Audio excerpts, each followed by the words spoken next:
We are jumping right into a seriously terrifying narrative today, one that explores that horrifying, paper-thin space between life and death.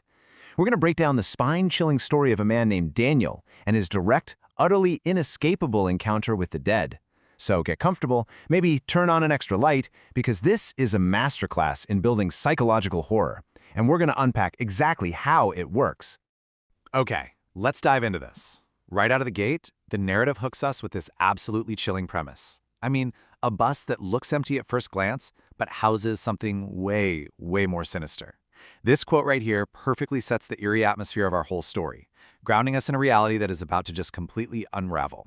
It signals to us immediately that, yep, we are dealing with forces from beyond the grave. Section 1. Boarding Route 13. So, classic urban legends basically always isolate their protagonists to build vulnerability, right? And Daniel's journey is totally no different. Just look at the sensory details setting this up. It's late, 11:45 p.m. Daniel has been working late. He missed his last train home, and the rain is just pouring down from a pitch-black sky. He is standing completely alone at an abandoned bus stop. It's the literal perfect recipe for isolation. You can almost feel that damp cold and the sinking feeling of being stranded in the middle of nowhere right before a rusty old bus miraculously rolls out of the thick fog.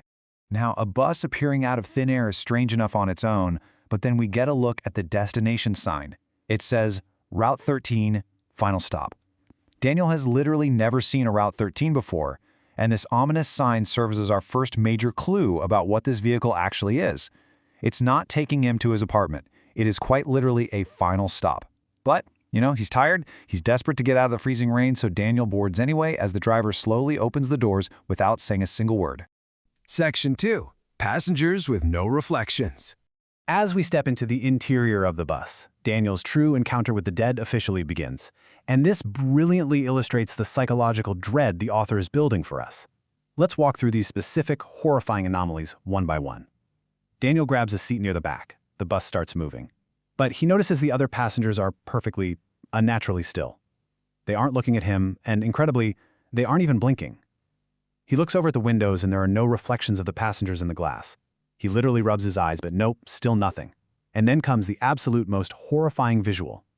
When they finally acknowledge him, every single passenger slowly turns their head toward him, but their bodies stay completely frozen, facing forward.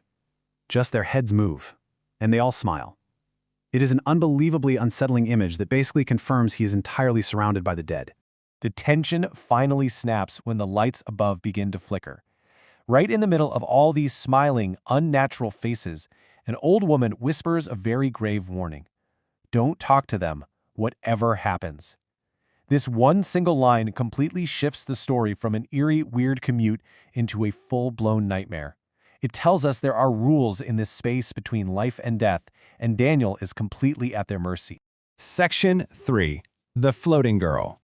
We are now moving into an even darker phase of Daniel's descent here. As the bus grinds to a halt in the middle of this totally isolated forest, the driver, who, remember, has been dead silent this entire time, makes a chilling announcement. He says, "One more soul to collect." The doors open up and the story introduces a brand new spirit to Daniel's encounter with the dead. A little girl in a white dress steps inside. But as the story specifically points out, she isn't walking, she's floating. The supernatural reality of Route 13 isn't hiding behind missing reflections anymore. It is actively, aggressively presenting itself right in front of him. The floating girl sits right beside Daniel and quietly asks this incredibly simple question. Are you dead too? It's just brilliant writing. The narrative uses the seemingly innocent, curious dialogue of a child to deliver literally the most terrifying question imaginable. It forces Daniel to finally confront the impossible reality of what's happening to him.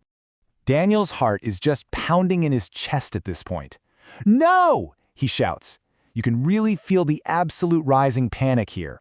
He is desperately denying his reality, fighting back against the suffocating presence of the dead passengers surrounding him.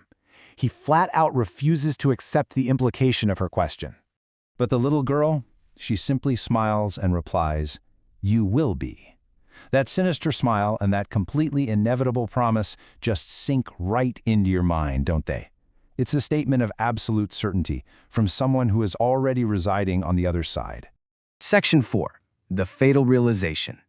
Now, what's really interesting here is how we hit the absolute climax of our explainer. This is where the horrifying supernatural elements violently crash into Daniel's forgotten reality. Just look at the sequence of events. Daniel suddenly remembers what actually happened earlier that evening. He left work late. He missed his train at 11:45. But moments later, while he was crossing the road to get to the bus stop, he was hit by a speeding truck. Everything after that, the rain, the abandoned stop, Route 13, was entirely impossible. He isn't on his way home. He's literally in transit to the afterlife. As this awful realization hits him, he looks down at his hands. We get this horrific visual of Daniel literally fading away. His hands are slowly becoming transparent as he transitions from the world of the living into the world of the dead. And the dead passengers all around him? Well, they finally break their silence, just erupting into this cruel, mocking laughter as he fades. Section 5. Escaping the Faceless Driver. The bus finally arrives at an old cemetery, and the final confrontation begins. The silent driver actually turns around to face Daniel and says, "Welcome home." And this is what Daniel sees: a face with absolutely no eyes, only a wide, black mouth. The author masterfully holds back the monster's appearance until the absolute climax, which completely maximizes the shock value. This isn't just some ghostly bus. It is piloted by a literal manifestation of death itself. Daniel screams. He makes a desperate, mad dash toward the door. But his encounter with the dead turns physical. The little girl grabs his arm with these ice-cold fingers, warning him, no one leaves Route 13. It is a moment of sheer, visceral terror, trapping him as the underworld tries to claim its final soul for the night. Let's see how this builds to his desperate escape. Daniel does not give up. He uses every single ounce of willpower he has left, breaks free, and jumps straight from the moving bus. As he does, everything turns blindingly white.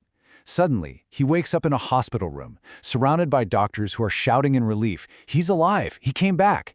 He managed to make a desperate leap back into the world of the living, successfully cheating death. But of course, the story doesn't let us off the hook quite that easily. Weeks later, Daniel returns to that exact same bus stop.